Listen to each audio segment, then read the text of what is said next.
अस्सलाम वालेकुम रहमतुल्लाहि वबरकातुहू। मैं वीडियो इसलिए बनाने जा रहा हूँ, मेरे साथ अभी थोड़ी देर पहले एक वाक़या पेश आया। खैर इसमें वाक़ई कहूँगा और फ़नी वाक़या है।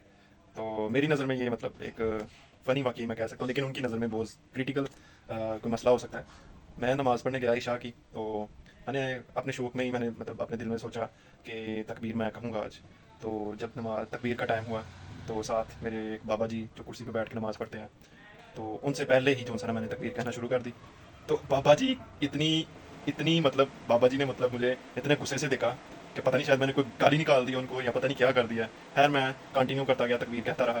तो तकबीर ख़त्म होने के बाद मेरे सामने हाफ साहब थे, इमाम इमाम मस्जिद थे, साथ में मेरे वो बुज़ुर्ग थे, ठीक है।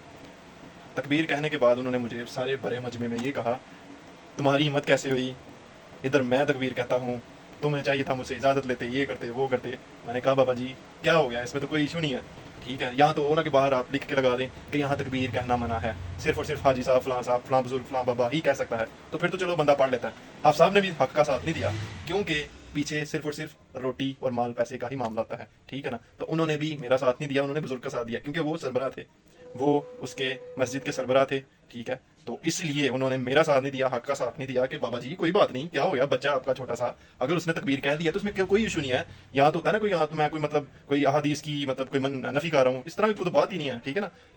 इनको बुजुर्गों को चाहिए कि अपने नौजवान नस्ल को मोटिवेट करे, उनको आगे आगे रखे, ना कि वो अपनी ईगो में रह के तो मतलब इन चीज़ों को सारी चीज़ों को देखना शुरू कर दे। पूरी नमाज में वो सोचता होगा कि हाय पता नहीं मेरी ईगो हर्ट हो गया, मैं तकबीर कहता था लेकिन इस लड़के की क्या मजाल के तकबीर कहना शुरू कर दिया। खैर नमाज खत्म होने के बाद हाफ साहब ने मुझे अपने पास बुलाया, ठीक है ना। उनको चाहिए था कि सेपरेट मुझे बुलाते और समझा देते। सारे बड़े मस्जिद में उन्होंने सरबराह के सामने मुझे बुलाया ताकि कल को वो कह सकें कि देखो जी मैंने उस लड़के की बेइज्जती की, सरबराह जी तो से बाबा जी आपके लिए, ताकि पैसे आप ज्यादा ज्यादा हमें मस्जिद को दें।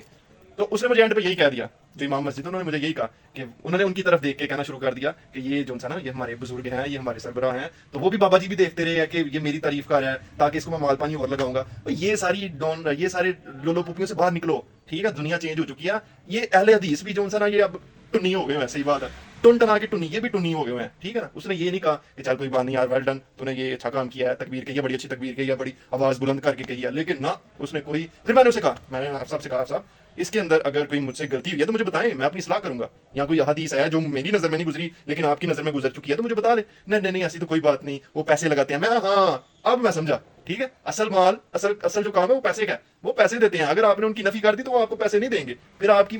तब देखो मौलवी इसीलिए अक्ल से फारिग होता है, ठीक है ना। मौलवी कभी भी अक्लमंद नहीं होगा, ठीक है ना। वो हक का साथ कभी भी नहीं देगा। लेकिन मुझे अफसोस हुआ कि एक अहले हदीस का इमाम मस्जिद होकर भी उसने हक का साथ नहीं दिया। तो इससे यही पता चलता है, चाहे अहले सुन्नत वाला है, चाहे अहले तशरीह का है, चाहे अहले हदीस का है, चाहे अहले देवबंद का है, सब भाई अपनी माल पानी के चक्करों में जिसने ज्यादा पैसे लगाए उसके साथ वाली उन्होंने बात कर दी। अल्लाह ताला हिदायत दे। मैं सिर्फ और सिर्फ ये जो अभी मेरे साथ वाकया पेश है मैं जरूर आप लोगों को शेयर करवाऊंगा, ताकि मतलब किस तरह के लोग रहते हैं इस दुनिया में।